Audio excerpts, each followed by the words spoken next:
যে একদিন ছিলাম না এটা চিরসত্য, আবার একদিন থাকবো না এটাও চিরসত্য। অস্তিত্ব যিনি দিছেন আবার ওনার কাছে চলে যেতে হবে। এই জন্যই আল্লাহ আমাদেরকে বুঝাইতে চান। আর বুঝানোর প্রয়োজন কেন এটাও বুঝাবো, যে বুঝানোর প্রয়োজন কেন হলো। বাধ্য করলেই তো পারতেন, সমগ্র সৃষ্টি তো আল্লাহর হুকুমে বাধ্য, আমাদেরকে কেন করলেন না? আমাদেরকে যদি আল্লাহ বাধ্য করতেন তাইলে আমাদের শ্রেষ্ঠত্ব থাকতো না। এই জন্যই তো মানুষের শ্রেষ্ঠত্ব। শ্রেষ্ঠত্বের কারণগুলার ভিতরে এটাও একটা কারণ যে মানুষকে আল্লাহ বুঝান, বাধ্য করেন না। আল্লাহ প্রমাণ দিছে তোমাদেরকে বাধ্য করতে পারতাম। এই জন্য এক জায়গায় আল্লাহ দৃষ্টি আকর্ষণ করছেন, উনদুরিলা সামাই ওয়া ইরতিফাইহা, মাঝে মাঝে আকাশটাকে দেখো আর উচ্চতাটা দেখো, উচ্চতা। তারাউনাহু বিগাইরি আমাদ, কোথাও খুঁটি খুঁজে পাবে না। আমি যদি এটাকে খুঁটিবিহীন বাধ্য করতে পারি, আবার একটাও না কিন্তু সাবা সামাওয়াতিন তিবাকা, একের উপরে একটা এরকম 7টা,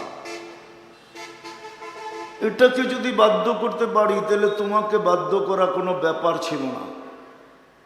কি বলে, কোনো ব্যাপার ছিল? কোনো ব্যাপার ছিল না। আল্লাহ বলে বিশাল আকাশ দিয়া যদি তোর ব্রেনের পর্দা না খোলে, তাহলে আল্লাহ আরেকটা দেখাইতেছেন, উনদুর ইলা শামসি ওয়া শুআইহা, সূর্য দেখ আর কিরণ দেখ। এটাকে যদি বাধ্য করতে পারি তাইলে তোকে বাধ্য করা কোনো ব্যাপার না। তারপরে বলেন এটাও যদি তোর মাথার খুপরির ভিতরে না ঢোকে, বিবেকের পর্দা না খোলে, তো উনদুর ইলাল বিহারি ওয়া আমওয়াজিহা, সমুদ্র দেখ আর তরঙ্গমালা দেখ। যমুনা তো বাঁকতে বাঁকতে উত্তরবঙ্গকে 12টা বাজায়া দিল, ঠিক না? বঙ্গোপসাগর ভাঙে না কেন? যুক্তি দিয়া বুঝান। যমুনায় তো বাঁকতে বাঁকতে উত্তরবঙ্গের 12টা বাজায়া দিল, ঠিক না? আরে মনে হয় বোঝেন না, ঠিক না? মেঘনা বাঁকতে বাঁকতে তো 12টা বাজায়া দিল। পদ্মা বাঁকতে বাঁকতে তো কত থানা বিলীন করে দিল। বঙ্গোপসাগর ভাঙে না কেন? আল্লাহ বলে উনজুর ইলাল জিবালি ওয়া আমওয়াজিহা, নদীর থেকে তো সমুদ্রের তরঙ্গ আরো বড় বড়।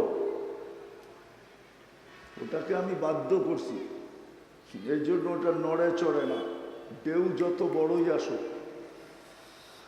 আল্লাহ বলে এটা দিয়েও যদি বুঝে না আসে, তো উনদুর ইলাল জিবালি ওয়া ইস্তিকরারিহা, পাহাড় দেখ আর দৃঢ়তা দেখ। এটাও যদি তোর বুঝে না আসে, তাহলে উনদুর ইলাল আরদি ওয়া ইত্তিসাইহা, জমিন দেখ আর প্রশস্ততা দেখ। পানির উপরে বিছানো, নাইলে পাইপ গাললে পানি আসে কোত্থেকে? আল্লাহ বলে বুসিতাতিল আরদু আলা মাইল জামাত, আমরা পানির উপরে বিছায়া দিছি এটাকে। আমাদের জমিনটা পানির উপরে বিছানো, নাইলে পাইপ গাললে পানি আসে কোত্থেকে? আল্লাহ বলে আমি তোমাদেরকে বাধ্য করি নাই, বুঝাইতে চেষ্টা করতেছি। বাধ্য করলে তো 1-2 ব্যাপার, আরে 1-2 তো বড়। আল্লাহ বলে তোমাদেরকে বাধ্য করি নাই, বাধ্য করলে তোমাদের শ্রেষ্ঠত্ব অক্ষুণ্ণ হবে, শ্রেষ্ঠত্ব ক্ষুণ্ণ হবে।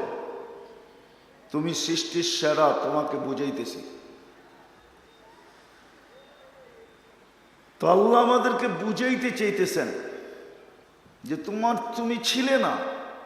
আল্লাহ তাআলা আল ইনসানি হিনুম মিনাদ দাহর লাম ইয়াকুন শাইআম মাযকুরা, ছিলাম তো ছিলাম কি এটাও বলে দিছে। ছিলা তো মা আম্মাহিনা, এই জন্য এক হাদিসে আছে আল্লাহ নিজেই মানুষকে সম্বোধন করেন। কেন? মানুষের একটা স্বভাব আছে যেটা কোনো প্রাণীর নাই, কোনো সৃষ্টির নাই। একটা স্বভাব মানুষের আছে যেটা আল্লাহ কোনো প্রাণীকে দেন নাই। সেটা হলো কোরআন চিৎকার দিয়া বলতেছে কুতিলাল ইনসানু মা আকফারা। অকৃতজ্ঞতার স্বভাব একমাত্র মানুষের। মানুষের মতো অকৃতজ্ঞ কোনো প্রাণী নেই, কারো ভিতরে অকৃতজ্ঞতা নেই। থাকলে কোরআন কেন বলতো মা মিন শাইইন ইল্লা ইউসাব্বিহু বিহামদি রাব্বি। সমগ্র সৃষ্টি আল্লাহর গুণগানে 24 ঘন্টা রত, অথচ মানুষের পিছনে কোরআন সারাদিন দৌড়াইতেছে, চিৎকার দিতেছে মা গাররাকা বিরাব্বিকাল কারীম। তুই আল্লাহর থেকে বিমুখ হলি তো হলি কি কইরা? ওই আল্লাহ যিনি করিম, করিম আল্লাহর থেকে তোকে বিমুখ করলো কে? তো মানুষের মতো অকৃতজ্ঞ কোনো প্রাণী নাই। আর এটা মানুষই একমাত্র এটার উত্তরসূরি। এই স্বভাব একমাত্র মানুষের ভিতরে। পাইতে দেরি, বলতে দেরি করে না। এই জন্য আল্লাহ বুঝাইতে চাইতেছে তুই ছিলি না, ছিলিও তো মা আম্মাহিনা, নিকৃষ্ট পানি। সুম্মা দামা, পরে রক্ত। সুম্মা মুদগা, পরে রক্তপিণ্ড। সুম্মা কাসাইতু আলাইহি লাহমা, এর উপরে আমরা নিখুঁতভাবে গোশত আর চামড়ার আবরণ চড়াইয়া দিছি।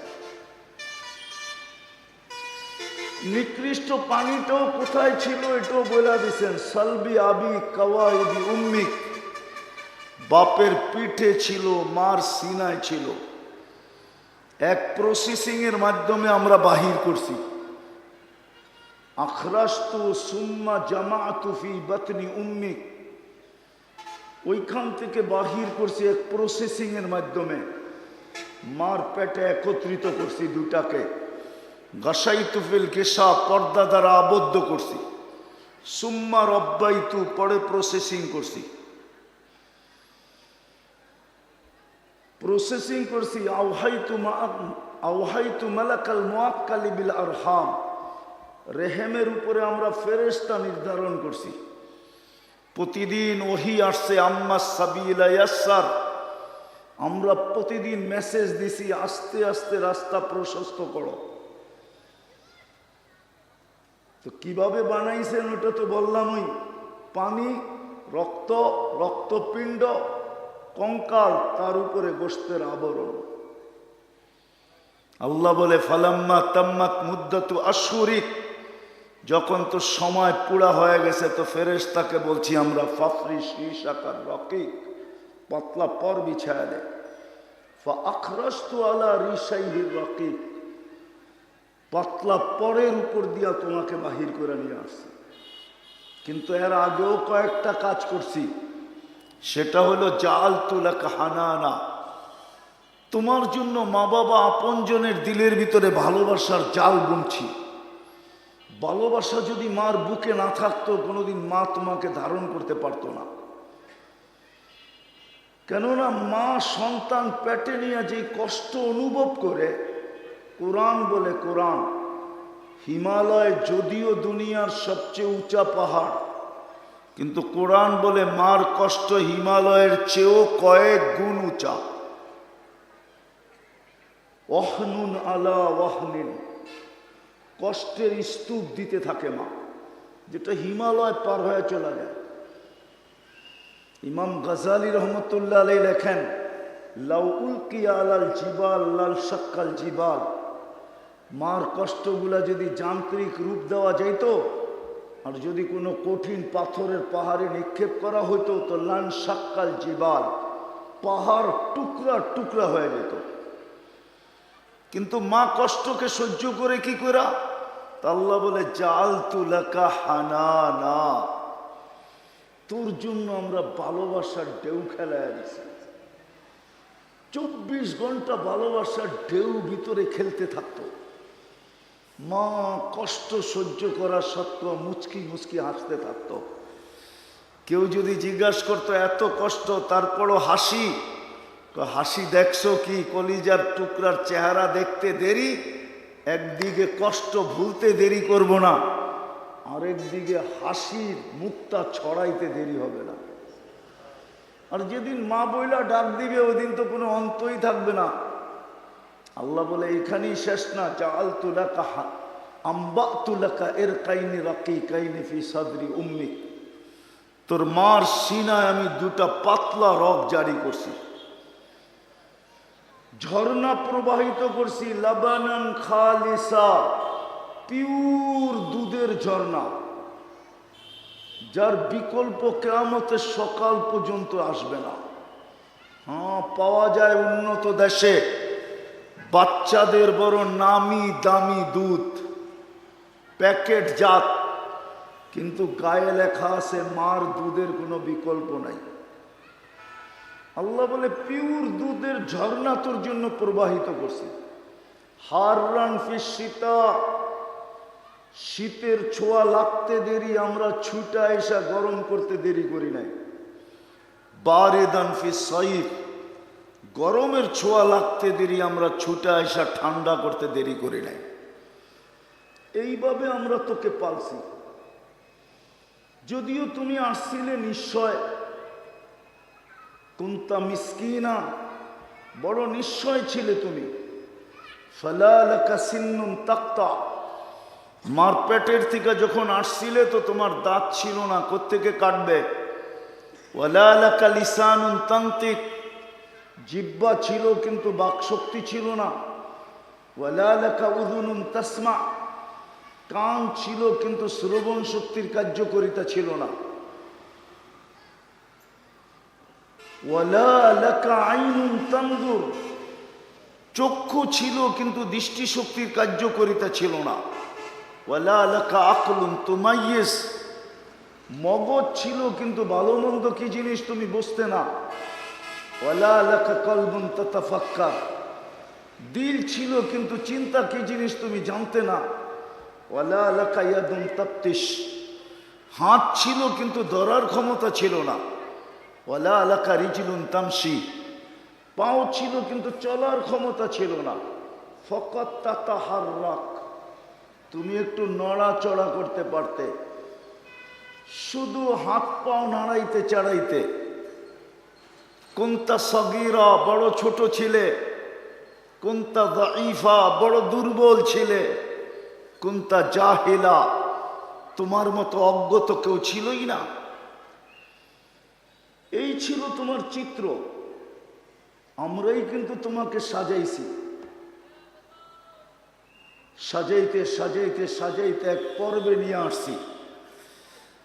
যুবককে যৌবনের পর্বে নিয়ে আসছি, নারীকে নারীত্বের পর্বে নিয়ে আসছি, পুরুষকে পুরুষত্বের পর্বে নিয়ে আসছি, অশিক্ষিতকে শিক্ষার পর্বে নিয়ে আসছি, দুর্বলকে সুঠামত্বের পর্বে নিয়ে আসছি, নিশ্চয়কে স্বয়ং সম্পূর্ণতার পর্বে নিয়ে আসছি। হ্যাঁ হ্যাঁ, হাদিসে আছে, আমি তর্জমা করতেছি। এই পর্বে তোমাকে নিয়ে আসছি। উচিত তো ছিল 24 ঘন্টা আমার কুদরতি পায়ে পড়ে থাকা, কিন্তু বললাম না তোমার স্বভাব হইল কুতিলাল ইনসানু মা আকফারা, তুমি অকৃতজ্ঞ হইতে দেরি করো নাই। অকৃতজ্ঞ হইতে দেরি করো নাই। এই জন্যই তো এক হাদিসে আছে, মান আরাদা আন্নি নাদাইতুহু মিন কারিব, আল্লাহ বলে যে পাওয়ার পরে আমার কাছ থেকে বিমুখ হয়ে যায়, দূরে সরে যায়, আমাকে ভুলা যায়, আমি কাছের থেকে যায় ডাকি। আর কি বলি জানো? হাল ওয়াজাদতা আজওয়াদা মিন্নি, আমার চেয়ে বড় দাতার সম্মান কি তোকে কেউ দিছে বা তোর কাছে আছে যে তুই আমার থেকে মুখ ফিরাইলি আর অন্যদিকে চলতে শুরু করলি? হাল ওয়াজাদতা আকবারা মিন্নি, আমার চেয়ে বড় কেউ? ফাইলাইন কই চললি? তারপরে আল্লাহ বলে আমা তাই তু কাইনানে তান্দুরু বিহা, দুটো একটু কি তোর লজ্জা লাগে না? দুটো চক্ষু কি আমি তোকে দেই নাই যেটা দিয়ে তুই দেখিস? আমা আতাইতুকা উদুনানে তাসমাউ বিহা, দুটা কান কি আমি দেই নাই যেটা দিয়ে তুই শুনিস? আমা আতাইতুকা লিসানান তানতিকু বি, বাকশক্তি কি আমি দেই নাই যেটা দিয়ে তুই বলিস? আমা আতাইতুকা আকলান তুমাইয়িজু বি, মগজ কি আমি দেই নাই যেটা দিয়ে তুমি ভালো মন্দ বোঝো? আমা আতাইতুকা কলবান তাতাফাক্কারু বি, দুটা দিল কি আমি দেই নাই যেটা দিয়ে তুমি চিন্তা করো? আমা আতাইতুকা ইয়াদানে তাবতিশু বিহা, আমি দুটা হাত কি দেই নাই যেটা দিয়ে তুমি কর্ম করো? আমা আতাইতুকা রিজলানে তামশি বিহা, দুটা পাও কি দেই নাই যেটা দিয়ে চলো? আমা কুনতা সগীরা ফাকাব্বারতা, তুই তো ছোট ছিলি, বড় তো আমিই করলাম। কুনতা দাঈফা ফাকাওয়াইতুক, তুই তো দুর্বল ছিলি, সুঠামত্ব তো আমি দিলাম। কুনতা জাহিলা ফাআল্লামতুক, অজ্ঞ ছিলি, শিক্ষা তো আমি দিলাম। কুনতা মিসকিনা ফাআগনাইতুক, তুই তো নিশ্চয় ছিলি, স্বয়ং সম্পূর্ণ তো আমি করলাম। ফাইলাইন কই চললি? এই জন্যই আমার কথা শুরুটা ছিল ছিলাম না, একটা দিন আসবে আবার থাকবো না। ছিলাম না, একটা দিন আসবে আবার থাকবো না। অস্তিত্ব যিনি দিছেন তার কাছেই চলে যেতে হবে, বাগার কোনো সুযোগ নাই। যদি থাকতো তাহলে কোরআন এই কথা বলতো না, ফানফিরু, ভাগো, ওয়ালা তানফিরু, আবার এই কথাও বলতো না, ভাগতে ভাগতে কতটুকু ভাগবি, কোথায় ভাগবি। এই জন্য কোরআন আরেকভাবে বুঝেছে, আইনাল মাফার, কোথায় বাইগা যাবে? ইল্লা বি সুলতান, আমার রাজত্বের বাহিরে। তো আমি কথাকে গুছায়া নিয়ে আসতেছি, লম্বা করার সুযোগ আমার হাতে নাই। আর আমার পরেও বক্তা আছে, উনি আপনাদেরকে মন গোড়া শোনাবে। এই জন্য আমি 10টার ভিতরেই গুছায়া নিয়ে আসতেছি, বড় মনোযোগ দিতে হবে। আমি যাব একটা জায়গায়, নিয়ে যাব আপনাদেরকে। ছিলাম না, আবার অচিরেই আসবো, থাকবো না। যার কাছ থেকে আসছি তার কাছে চলে যাব। কিন্তু একটা প্রশ্ন বলতে পারেন, কথা বলার ভঙ্গিও বলতে পারেন, বলেন আমাদের প্রস্তুতি কতটুকু? চলে যে যাব, প্রস্তুতি কতটুকু?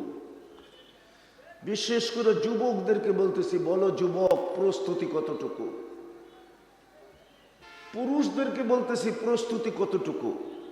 মা বোনদেরকে জিজ্ঞাসা করতেছি, প্রস্তুতি কতটুকু? কিন্তু এটাও তো সত্য, কে কখন যাবে কেউ জানে না। কে কখন যাবে কেউ জানে না।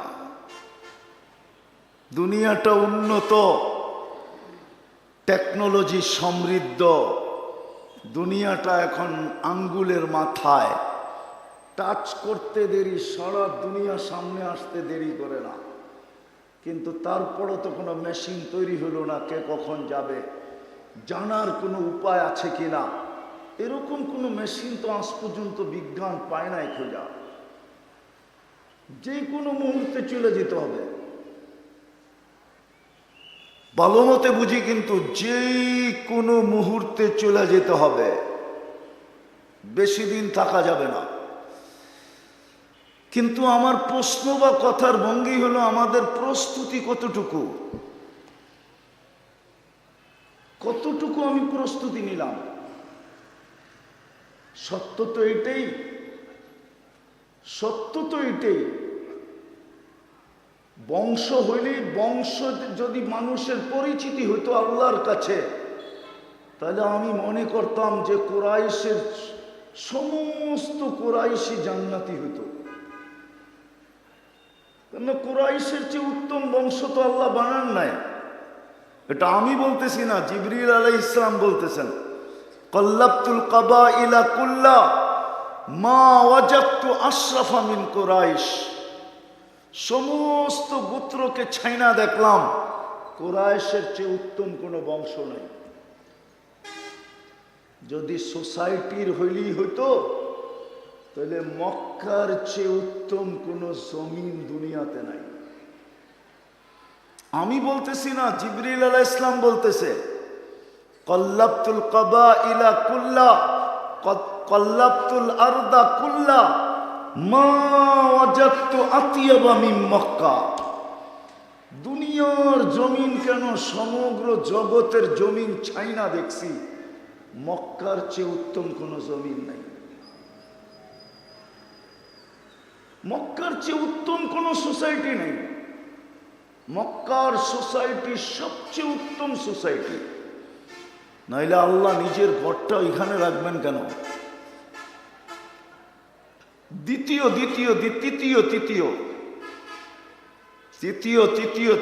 তৃতীয় সম্পর্ক যদি হইতো, তাহলে তো কোরআন অনেক সম্পর্কের কথাই আমাদেরকে বুঝান।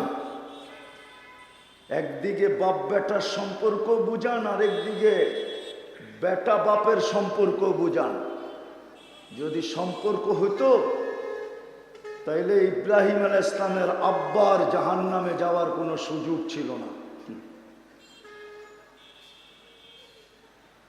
যদি বেটার দিকে দেখা হয়, তাহলে নূহ আলাইহিস সালামের ছেলের জাহান্নামে যাওয়ার কোনো সুযোগ হতো না। যদি স্বামী স্ত্রীর দিকে দেখা হয়, যেখানে একজনের কোনো অঙ্গ আরেকজনের কাছে লুকায়িত থাকে না, সমস্ত দুইজনের অঙ্গ দুইজনের কাছে বিলকুল প্রস্ফুটিত, কোনো লুকায়িত না, তাইলে নূহ আলাইহিস সালাম লূত আলাইহিস সালামের স্ত্রীদ্বয়ের জাহান্নামে যাওয়ার কোনো সুযোগ ছিল না। বিদায় আমার কথা শুরু ছিল, ছিলাম না, অচিরেই আসবে, থাকবো না। কিন্তু প্রশ্ন হলো, প্রস্তুতি কতটুকু? কতটুকু আমাদের প্রস্তুতি? যেই কোনো সময় তো উঠে যেতে পারি। দুনিয়ার কোনো পরিচয় যদি চলতো, তাহলে একটা পরিচয় চলতো, একটা আমার বিবেক বলে, সেটা হলো আবু তালেব আর মুহাম্মদুর রাসূলুল্লাহর পরিচয় চলতো। আপনারা জানেন না আবু তালেবকে আর মুহাম্মদুর রাসূলুল্লাহকে? আমরা হয়তো জানি আমাদের নবী, ঠিক না? দুঃখ তো আমার এইখানেই, সারা বাংলাদেশে দেখবেন শুধু দুটা শব্দই বেশি পাবেন, একটা হইল ওয়াজ মাহফিল আর একটা হইল তাফসীর মাহফিল।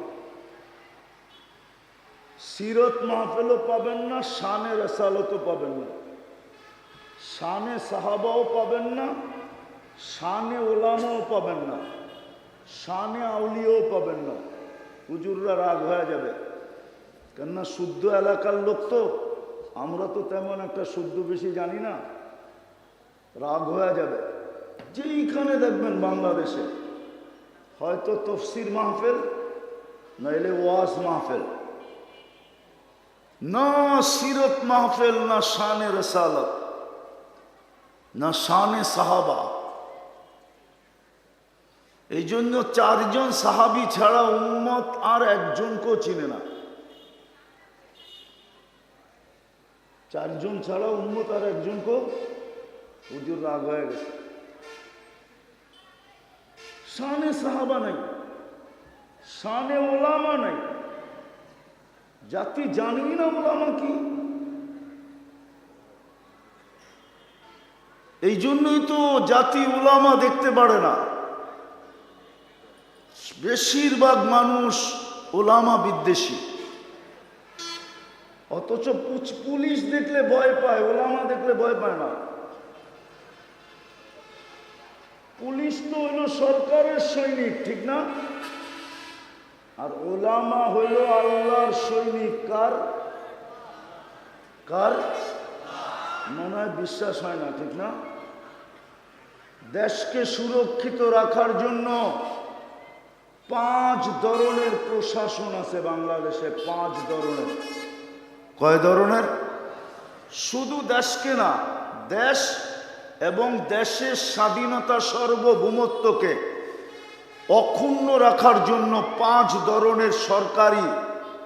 একটা হলো পুলিশ বিভাগ, এটা হলো দেশের অভ্যন্তরীণ শৃঙ্খলাকে ঠিক রাখার জন্য। শান্তি নিরাপত্তাকে ঠিক রাখার জন্য সরকারের পক্ষ থেকে নির্বাচিত হলো পুলিশ বাহিনী। আপনি বলবেন ভিতরে তো আনসারও আছে, র্যাবও আছে, এরা সব পুলিশের অন্তর্ভুক্ত, পুলিশের অধীন। তো প্রথম হলো পুলিশ বাহিনী, সীমান্ত পাহারা দেওয়ার জন্য বিজিপি, যেন সীমান্তের ভিতরে কেউ না ঢুকতে পারে, 1 ইঞ্চি জায়গাও না নিতে পারে। আর স্বাধীনতা সার্বভৌমত্বকে ধরে রাখার জন্য আকাশিকভাবে বিমান বাহিনী, সামুদ্রিকভাবে নৌবাহিনী, আর স্থল ভাগে সেনাবাহিনী। এই 5 বাহিনী হলো দেশকে সুরক্ষিত করার জন্য। আর কোরআন হাদিস দ্বীনকে সুরক্ষিত করার জন্য আল্লাহ নির্বাচিত করছে 4 বাহিনী। কয় বাহিনী? কয় বাহিনী? ভালো মতে বোঝেন কিন্তু। কয় বাহিনী? 4 বাহিনী। হরফের জন্য আল্লাহ নির্বাচিত করছে কারীদেরকে, যেন হরফ অক্ষরকে কেউ কোনোদিন বিকৃত না করতে পারে। কারীরা এটাকে ঠিক রাখবে। মাখরাজ যেখান থেকে উচ্চারণ, ওইখান থেকে যেন চুল পরিমাণ এদিক ওদিক না করতে পারে। এই জন্য কারী আল্লাহ সৈনিক নির্বাচিত। দ্বিতীয়, শব্দকে সুরক্ষিত করার জন্য নির্বাচিত হাফেজ। ও শব্দকে সুরক্ষিত করবে, কোরআনের শব্দ যেন কেউ এদিক ওদিক না করতে পারে। তৃতীয়, অর্থ এবং তফসিরকে সুরক্ষিত করার জন্য ওলামারা নির্বাচিত। ওলামারা নির্বাচিত, এরা তৃতীয় বাহিনী। কেউ যেন কোরআনের অর্থ উল্টা পাল্টা না করতে পারে, তফসির যেন উল্টা পাল্টা না করতে পারে। করতে দেরি ওইখানেই ওকে ধরতে দেরি করবে না। সত্য তো? হ্যাঁ। চতুর্থ বাহিনী হইল কোরআন হাদিসের রূপে একটা মানুষকে রূপান্তরিত করা। কোরআন হাদিসের রূপে একটা মানুষকে রূপান্তরিত করা, এটা হলো চতুর্থ বাহিনী, হলো হক্কানি আল্লাহওয়ালা। অথচ শানে ওলামার কোনো ওয়াজ বাংলাদেশে হয়েছে কিনা আমার জানা নেই। বুজুর্গ জানা আছে কিনা জানি না। সারা দুনিয়া বলে আমরা আউলিয়াদেরকে মানি না। আসলেই তো শানে আউলিয়া তো আজ পর্যন্ত কোনো হয় নাই, কোথাও দেখলাম না। শুধু পাবেন তফসির মাহফিল আর ওয়াজ মাহফিল। তো যেটা বুঝাইতেছিলাম, যে প্রস্তুতি কতটুকু, ছিলাম না থাকবো না, অচিরেই চলে যাব, প্রস্তুতি কতটুকু একটু ভাবি। দুনিয়ার কোনো পরিচয় তো চলবে না। হ্যাঁ, প্রস্তুতির পরিচয় চলবে। এই জন্য 2 জনকে দেখলেই চোখে পানি আসে। আবু তালেবের কবর দেখলো চোখে পানি আসে, যে বুকে পাল্লা 44 বৎসর, 44 বৎসর বুকে রেখা পাল্লা, তারপরও পরিচয় কোনো লাভ দিল না। আর বেলালের বাড়ি দেখলো, কান্না আসে, যে বেলাল তোমার বাড়ি কোথায়, তুমি কিরকম, তোমার দেশ কোথায়, বাসা কি, আর বর্তমানে তুমি কোথায়? বেলাল যেখানে ওইখানে কেউ নাই। আমি মানি আবু বকর সিদ্দিক 1 নম্বর, ওমর 2 নম্বর, উসমান 3 নম্বর, আলী রাদিয়াল্লাহু তাআলা আনহুম 4 নম্বর, আমি মানি। কিন্তু বেলাল যে, আমি তো বলি সবাইকে ফাঁকি দিয়া মেরাজে চলে গেছিলেন। সবচেয়ে নিকটতম মানুষটাও জানেন না কোথায় আছেন, এখন কি করতেছেন, বিচরণ কোথায়। আবু বকর সিদ্দিক যেই ঘর থেকে গেছেন, ওই ঘরেরাও জানে না কোথায় গেলেন।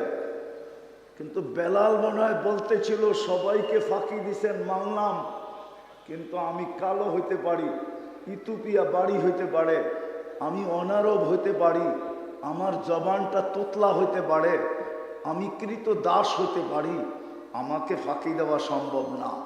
আমি তো আপনার আগে আগে চলব। আর জান্নাতে চলে দেখা দিছে। দিদা আমি কথাকে গুছায় নিয়ে আসতেছি।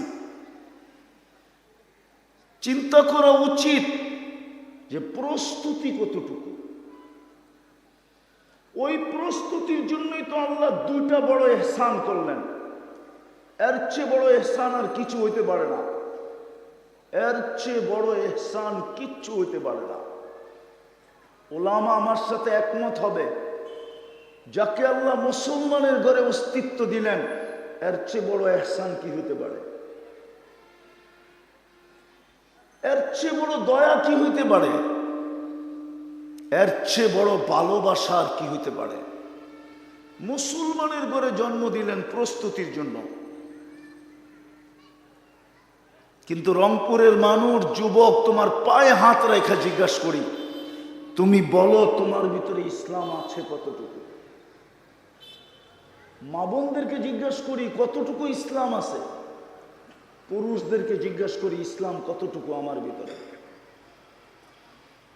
প্রস্তুতি নেওয়ার জন্যই তো আল্লাহ মুসলমানের ঘরে আমাকে অস্তিত্ব দিলেন। এর চেয়ে বড় কোনো ইহসান হইতে পারে না। আমি লিখি না, ইমাম গাজালি লেখছেন, এর চেয়ে বড় শুকরিয়া। হায় হায় হায়, শুকরিয়া আদায় করা ফরজ ছিল, কিন্তু ইমাম গাজালি এটাও লেখছে যে তুমি কতটুকু আদায় করবে এটার তো কোনো সীমারেখা নেই। মুসলমানের ঘরে অস্তিত্ব দিলেন প্রস্তুতির জন্য, কিন্তু প্রশ্ন রংপুরের মানুষ, আমাদের প্রস্তুতি কতটুকু? দ্বিতীয় আল্লাহর সবচেয়ে বড় ইহসান, প্রস্তুতি যাতে সহজে নিতে পারি, পরিশ্রমের ঘাম যেন না জড়ে। মাথার ঘাম পায়ে আসা তো দূরের কথা, কপালের ঘাম গড়ায়া যেন চক্ষু পর্যন্ত না আসে, এর আগেই যেন প্রস্তুতি হয়ে যায়। নাইলে এই কথা কেন বলতো? কোনো উম্মতের জন্য তো কোনো উলামা হাদিস দেখাইতে পারবে না, কিন্তু এই উম্মতকে তো বলতেছে চোখের পানি গড়াইতে হবে না, মাসির মাথার পরিমাণ যদি তোর চোখের কোনায় উদিত হইল, মাসির মাথার পরিমাণ, তাইলে এই চক্ষু জাহান্নামের উপরে হারাম হারাম হারাম হারাম। চক্ষু হারাম মানে দেহই হারাম, চক্ষু হারাম মানে দেহ হারাম। এটা তো শুধু উম্মতে মুহাম্মদী হওয়ার কারণে সারপ্রাইজ, উম্মতে মুহাম্মদীর জন্য। এই জন্যই আমি শব্দটা মনে রাখতে হবে, যাতে মাথার গাম পায়ে ফেলা ব্যতীত অল্প পরিশ্রমী প্রস্তুতি হয়ে যায়। এই জন্য বন্ধুর উম্মত বানাইলেন, তাও বাছাই করা। কি করা? বাছাই বোঝেন? আরে বাছাই বোঝেন কি? বসাইছো তো আপনি করে আমার থেকে বহুত দূরে, আর স্টেজটাও বানাইছে চাঙ্গে। চাং বোঝেন না? আপনারা আমাকে ঢাকায় বাসা বুঝবেন না, ঠিক না? অনেক উঁচা, ঠিক না? আর আপনি করে বসাইছো আমার চেয়ে অনেক দূরে। তো যেটা বুঝাইতেছিলাম, কি জানি বুঝাইতেছিলাম,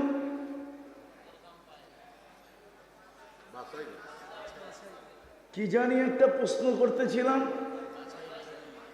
কি বাছাই বোঝেন কি?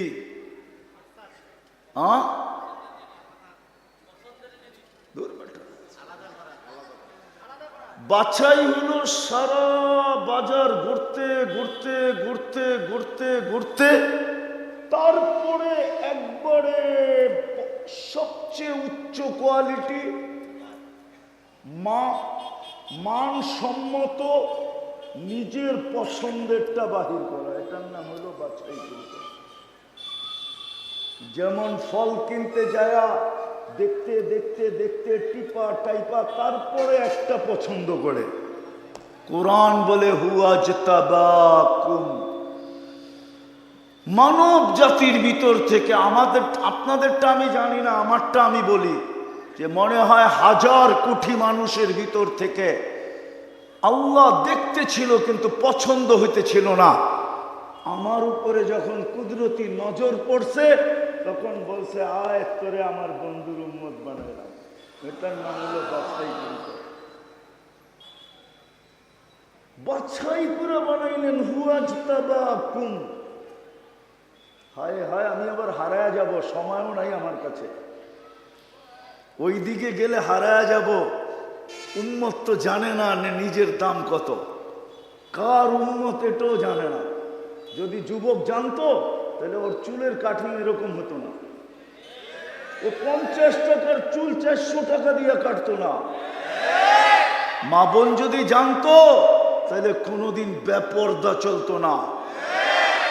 শিক্ষিত লোকগুলা যদি বসতো তাহলে কোনোদিন মনমতো চলতো না। পুরুষরা যদি বসতো তাহলে নিজের পছন্দ মতো জীবন কাটাইতো না। আজকে আমরা বুঝি নে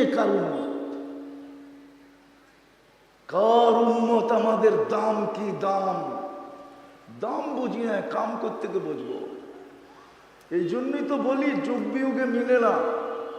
উম্মতে মোহাম্মদী আর এরা হবে নির্যাতিত, তাহলে কোরআন উল্টায়া গেল না? উম্মতে মোহাম্মদী হবে নির্যাতিত, উম্মতে মোহাম্মদী হবে নিষ্পেষিত, উম্মতে মোহাম্মদী হবে ঘৃণিত, উম্মতে মোহাম্মদী হবে দীক্ষিত, উম্মতে মোহাম্মদী হবে অবহেলিত, উম্মতে মোহাম্মদী হবে দুনিয়ার ভিতরে সবচেয়ে লাঞ্ছিত। তাহলে তো কোরআনই উল্টে যাবে। কোরআন তো এটা বলে না। কোরআন তো বলে আনতুমুল আলাউনা, তোমরাই সবার উপরে থাকবে। ওই মাইক ঠিক করো, আওয়াজ বেশি দিতে হবে না। কোরআন তো বলে আনতুমুল আলাউনা, তোমরাই সবার উপরে থাকবে। কোরআন তো বলে উলাইকা লাহুমুল আমান, আমি নিরাপত্তার চাদর দিয়ে তোমাদেরকে ঢেকে রাখবো। কোরআন তো বলে লাহুম রিজকুন কারীম, ক্লান্তিহীন রিজিক আমি তোমার বাড়িতে পৌঁছায় দেব। বরং হাদিস দেখলে তো মনে হয় আল্লাহ তো অঙ্গীকার করতেছে, ইয়ারজুকু কামা তারজুকু কামা ইয়ারজুকু তাইর, আমি তোমাদেরকে পাখির মতো পালবো, পাখির মতো। কোরআন তো বলে হায়াতান তাইয়্যিবা, পছন্দের জীবন আমি তোমাদেরকে দিব। কোরআন তো বলে ইন্নাল ইজ্জাতা লিল্লাহি ওয়া লিরাসূলিহি ওয়া লিল মুমিনিন, ইজ্জতের উচ্চ শিখরে তোমাদেরকে রাখবো। কোরআন তো বলে ইন্না নানসুরু রুসুলানা ওয়াল্লাযীনা আমানু, ও উম্মতে মুহাম্মাদী হাত উঠাইতে দেরি, সাহায্য আসতে দেরি হবে না। আর প্রমাণও তো দিলেন, একজনের জন্য ফেরেশতা চলে আসলো। মনে হয় হুজুররা মানতে রাজি না, আপনারা মানতে রাজি?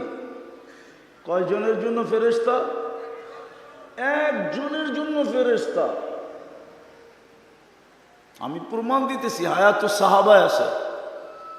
সাহাবী রসুলকে ডাকাতে ধরল, বলল তোমার মাল নিব, আচ্ছা নিয়ে নাও। বলছে শুধু মাল নিব না, তোমাকে জবাও করব। বলছে তাইলে আমার একটা কথা আছে। বলছে সেটা কি? বলে আমাকে 2 রাকাত পড়তে দাও। বলছে ঠিক আছে পড়ো। এই লাশগুলোও পড়ছিল, কোনো কাজে দেয় নাই। তো 2 রাকাত পড়া যখন বয়ে বয়ে সালাম ফিরাইতে ছিল, তো ডান দিকে সালাম ফিরাইতে দেরি, তো দেখে সুদর্শন যুবক দাঁড়ানো, উলঙ্গ তরবারি হাতে, চেহারার থেকে যেন চাঁদের চেয়েও বেশি আলো ছিটকায় পড়তেছে, আর ঠোঁটে তা নামাজির দিকে দেখা মুস্কি মুস্কি হাসতেছে। বাম দিকে ফিরে তাড়াতাড়ি জিজ্ঞাসা করলো তুমি কে? তো ফেরেশতা বলতেছে আশ্চর্যের বিষয় তো, তুমি আমাকে ডাইকা আনলা আর তুমি জিজ্ঞাসা করতেছো তুমি কে? তুমি তো ডাইকা নিয়ে আসলা। তো বললো কিভাবে ডাকলাম? বলে তুমি যখন সেজদায় প্রথমবার পড়ছিলে, পুরা দোয়া আমি পড়বো না, কিতাবে আছে পুরা দোয়া। তুমি যখন ডাক দিছিলে ইয়া মুগিস আগিসনি, তখন সমস্ত আসমানে ছুটাছুটি শুরু হয়ে গেছে, কম্পন শুরু হয়ে গেছে। সব ফেরেশতা চিৎকার দিয়া বলতেছিল আল্লাহ, আল্লাহ, কোন বিপদগ্রস্তের আর্তনাদ, অনুমতি দিতে দেরি, ঝাঁপায়া পড়তে দেরি করব না। তা আমি নির্বাচিত হয়েছিলাম। দ্বিতীয়বার যখন তুমি ডাক দিছ, দোয়া পড়ছো ইয়া মুগিস আগিসনি বলছো, তো আমি 4 আকাশ অতিক্রম করে ফেলছি। আমি ছিলাম 4র্থ আকাশে। বলে যখন তুমি তৃতীয় ডাক দিছ, তো আমি তোমার মাথার কাছে আইসা তোমার দুশ্মনকে জাহান্নামে পৌঁছায় দিছি। ওই যে দেখো শরীর থেকে দাউ দাউ করে আগুন জ্বলতেছে। বলছে এটা কি আমার বিশেষত্ব? বলছে না, কিয়ামতের সকাল পর্যন্ত আমি অপেক্ষা করব, বেঁচে থাকবো, তোমার মতো নামাজ যে উপহার দিবে তার ডাকে আমি ছুটে আসবো। বলেন একজনের জন্য যদি ফেরেশতা আইসা থাকতে পারে, তাইলে আজকে ফিলিস্তিনের 60 লক্ষের জন্য কেন আসে না? বলেন আমাকে, ফিলিস্তিনের 60 লক্ষের জন্য কেন আসে না? ফিলিস্তিনও তো আরব, বন্ধুর ভাষায় কথা বলে, কোরআনের ভাষায় কথা বলে, জান্নাতীদের ভাষায় কথা বলে। ফিলিস্তিন তো ওই জমিনের নাম ফিলিস্তিন। কোরআন তো বলে বারাকনা হাওলা, যার প্রত্যেকটা বালুর কণায় বরকত মিশ্রিত। ফিলিস্তিন তো ওই জমিন যেখানে ঘুমানোর জন্য ইব্রাহিম আলাইহিস সালাম বেছা নিয়া দিয়ে খলিল বানায়া এখনো ঘুমাইতেছেন। ফিলিস্তিন তো ওই জমিন যেখানে মুসা আলাইহিস সালাম ঘুমাইতেছেন। ফিলিস্তিন তো ওই জমিন যেখানে চিহ্নিত এখনো 70 জন নবীর কবর চিহ্নিত আছে, চিহ্নিত। ফিলিস্তিন তো ওই জমিন যেখানে 45,000 মুহাম্মদুর রাসূলুল্লাহর জিয়ালেরা, সাহাবীরা 45,000 যেখানে ঘুমাইতেছেন। 60 লক্ষর জন্য কেন আসে না? ও রংপুরের মানুষ বলেন না, এই জন্যই বলছিলাম প্রস্তুতির জন্য সবচেয়ে বড় নেয়ামত দিছিলেন ইসলাম মাতৃকুলে, কিন্তু শুধু নামটা রাখলাম, সব হারায় ফেললাম। ভাই আওয়াজ না করি, রাস্তায় কেউ আওয়াজ না করি, কথা উপর থেকে আসে, নিচের থেকে আসে না। শুনতে ভালো না লাগবে বইলা দিবেন, বন্ধ করে দিব। রাগ হয়ে যাবেন বললে তো আপনাদের রংপুরে আমাদের আসতে হবে না। 300-350 কিলোমিটার দূরের থেকে রংপুরে আসার আমাদের কোনো প্রয়োজন নাই, বাধ্যবাধকতা নাই। আমাদের ওয়াজের হাজারো ক্ষেত্র আছে। আল্লাহর হুকুম মানবেন না? যুবক, তুমি মনে করো চুলের কাটিং দিয়ে তুমি উঠে যাবে ওদের চোখে, বিজাতির চোখে তুমি ভালো হবে চুলের কাটিং দিয়া আর টি শার্ট ইন কইরা আর এই পোশাক পরা? আমার কথা ভালো মতে শোনো, তুমি যতই ওদের রঙে রঙিন হও, কোনোদিন ওদের কাছে প্রিয় হতে পারবে না। প্রমাণ দিব, প্রমাণ আমার পিছে প্রমাণ বসা আছে, দিব। আমেরিকান পাসপোর্ট গাড়ি, যাও জিজ্ঞাসা করো, তোমাদের চেয়ে আপডেট হয়ে যখন আমেরিকায় ঢোকে, যখন স্ক্রিনে পাঞ্চ করে পাসপোর্টটা, আমেরিকান পাসপোর্ট যখন পাঞ্চ করে, তোমাদের চেয়ে আমেরিকানদের থেকে আপডেট হয়ে ঢোকে মহিলা। আধা ঘন্টা ওর দিকে শুধু চাইতে থাকে, ওর রূপ দেখে না, চোখ বড় বড় করে দেখতে থাকে। জিজ্ঞেস করো নিয়ে আসবো ডাইকা সামনে। আমাকে বুঝাইতে হবে না, আমি দুনিয়া চৈসা বেড়াই। 103টা দেশ দেখা শেষ, 103টা ইমিগ্রেশন দেখছি। তোমাদের উন্নত দুনিয়া শুধু নিউজিল্যান্ড বাকি আছে আমার, আর কোনো উন্নত দুনিয়া বাকি নেই। আমার কথা শোনো, কাজে দিবে। নাহলে যৌবন আল্লাহ দিছে, তোমার বাবার কিনা না যৌবন। তোমার বাবা কোনোখান থেকে যৌবন কিনাই না, তোমার ভিতরে ফিট করে নাই। যৌবন তো আল্লাহ দিছে। তৃতীয় লিঙ্গ বানাইলে কি করতা তুমি বলো? কি করতা তৃতীয় লিঙ্গ বানাইলে? কথা বোঝো, আর কোনোদিন নাও আসতে পারি। আসলাম তো একটু হক আদায় করে যেতে চাই, যে কিয়ামতের দিন যেন বলতে পারি যে আল্লাহ বুঝাইতে চেষ্টা করছি, বুঝে নাই। করার কি? এই জন্যই বলতেছিলাম, মুসলমানের ঘরে সবচেয়ে বড় নেয়ামত দিছিলেন, শুধু আজকে নামটা রেখা দিছি, নামটা। আমি চিনি যুবকরা রাগ হয়ে যাব না, আমি জানি 50 লাখ টাকা দিয়া ঘুরতেছে, 30 লাখ টাকা দিয়া ঘুরতেছে শুধু ইউরোপ যাওয়ার জন্য। কে তুমি তো 14 তারিখ ওর চেয়ে বেশি উদযাপন করো। আমেরিকায় তো এত বেশি 14 তারিখ উদযাপিত হয় না। নিয়ে আসো আমার সামনে, আমি জিজ্ঞাসা করি। বয়স্ক হলে কি হবে? চোখে তো পট্টি লাগায় নিউ ইয়র্কে ঘুরে না। 14 তারিখের দিন নিউ ইয়র্কে তোমাদের মতো ফুল দেয় নাকি? শুধু ফুল দাও তোমরা? ফুল দেয়, হোটেলে খাওয়ায়, পার্সেল দেয়। ডাক্তার যদি বলতো যে কলিজা বুনা করে দিলে কোনো মরবে না, তাহলে কলিজা বাইর করে বুনা করে দিয়া তারপরে বলতো একবার হলো আমাকে লেখা দে I.U। মনে হয় বোঝে নাই, ফিডার খায় তো, করতে বুঝবো।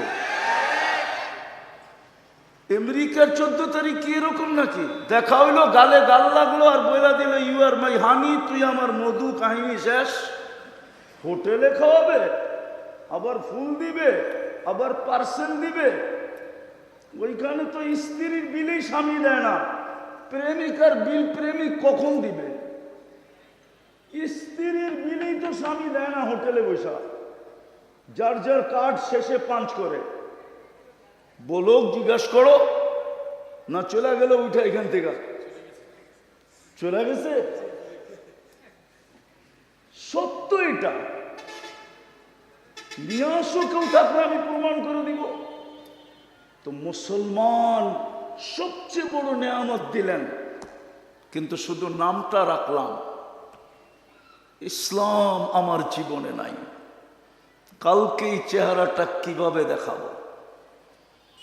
বলবেন চেহারা দেখাইতে হবে কেন? এটারও যুক্তি দিতেছি। 24 ঘন্টা নুন কার খাই? 24 ঘন্টা সার্ভিস কে দেয়? পয়সা নেয়।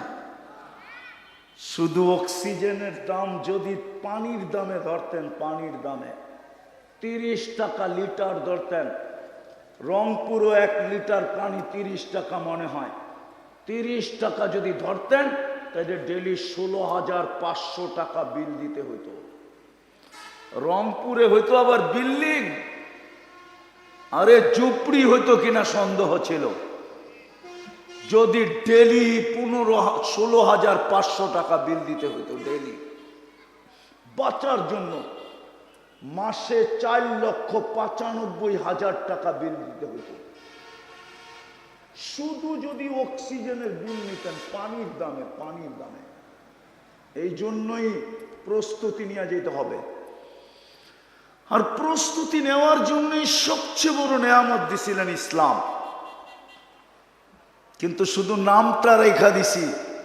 হাদিস যদিও 1400 বছর আগে আমাদেরকে সতর্ক করছিলেন যে একটা দিন আসতে পারে তোমাদের উপরে, লা ইয়াবকা মিনাল ইসলামি ইল্লা ইসমু, শুধু নামটা থেকে যাবে, ইসলাম তোমাদের ভিতরে থাকবে না।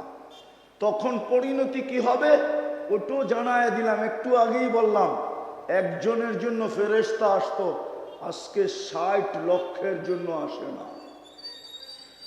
অথচ ফিলিস্তিনি আজকে 250 কোটি মুসলমানের জন্য আসে না।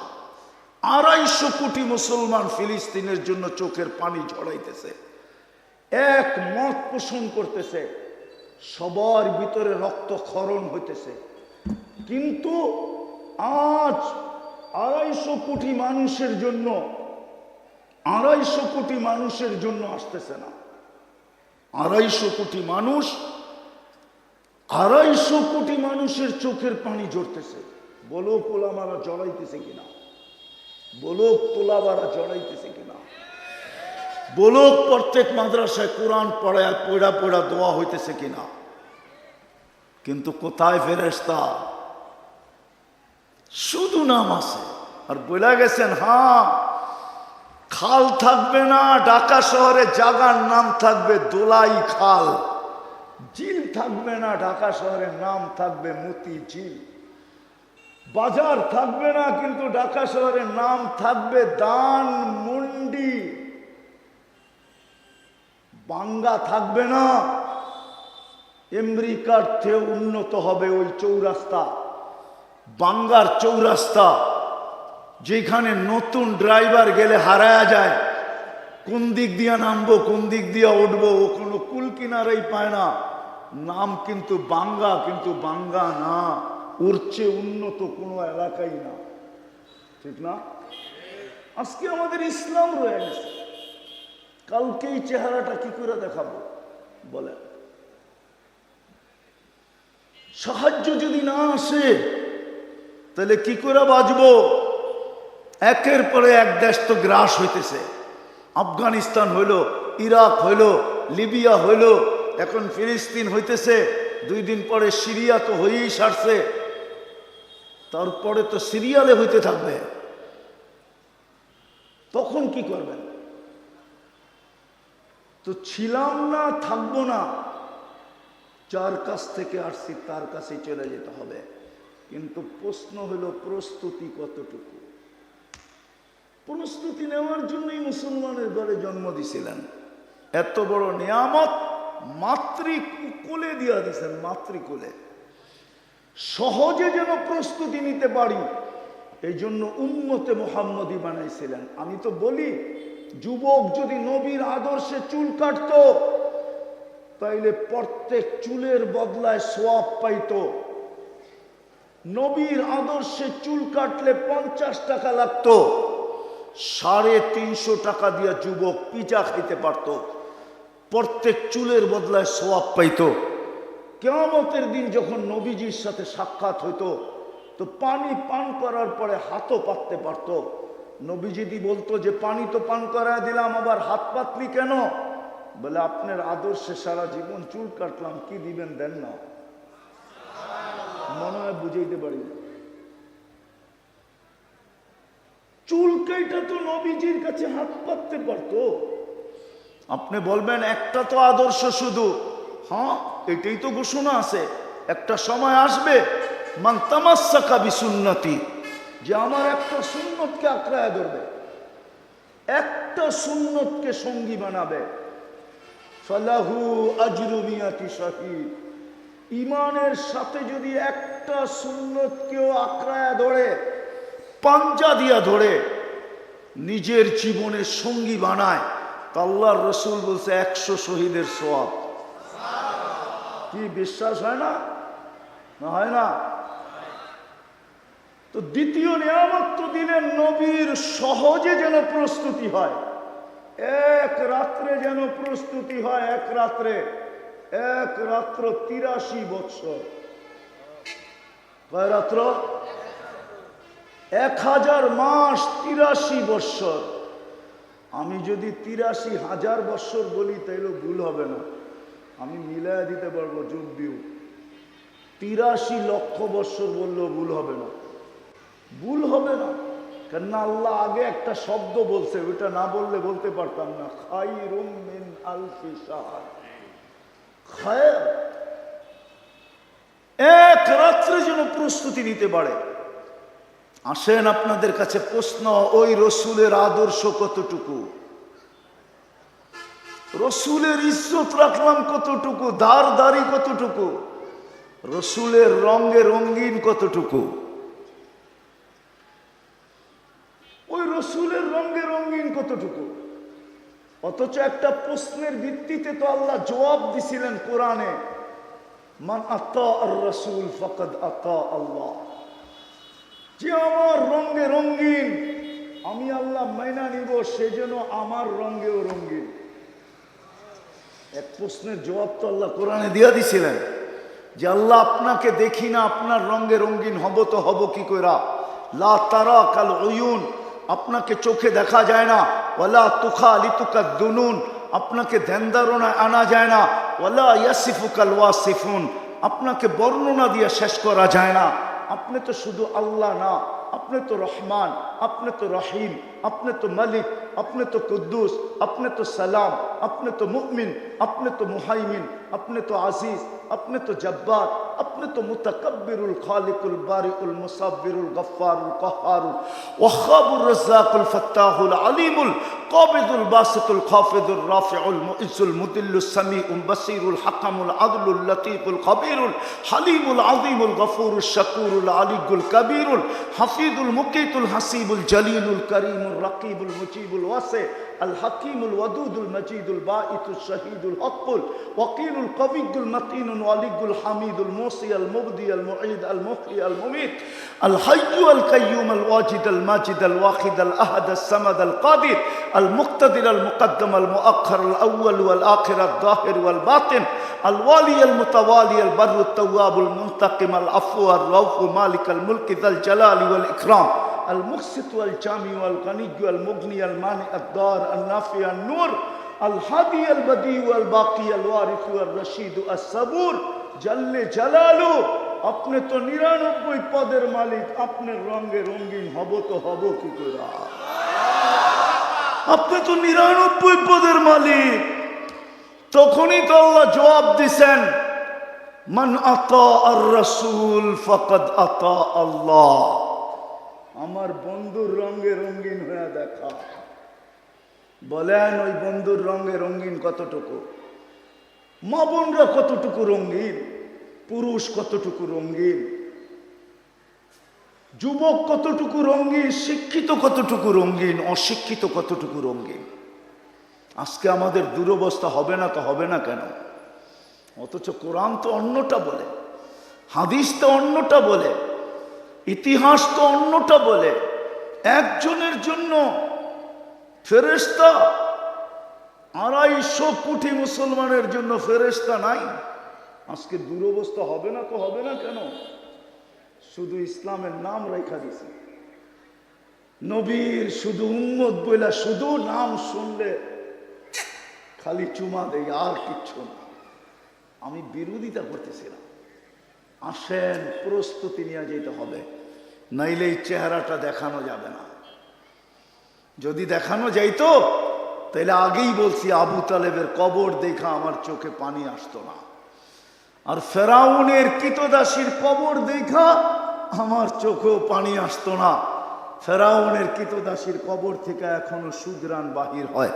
রংপুরের মানুষ, ওই সুঘ্রাণ আমার নাকে এখনো আছে, এখনো। আপনি শুনতে হলে আপনার নাক আমারটার ভিতরে ঢুকায় দিয়া শুনতে হবে। হাজারো মানুষ ডেলি যায় ওইখানে, আমার কাছ থেকে অ্যাড্রেস নিয়ে যান, আমি দেখা আসছি। হাজারো মানুষ যায়, আর ওই গ্রান যার নাকে একবার ঢুকলো, দুনিয়ার কোনো পারফিউম ওর কাছে দরকার হবে না। সত্য তো এটাই। ফেরাউনের কৃতদাসীর কবর আমাকে কাঁদাইতো না।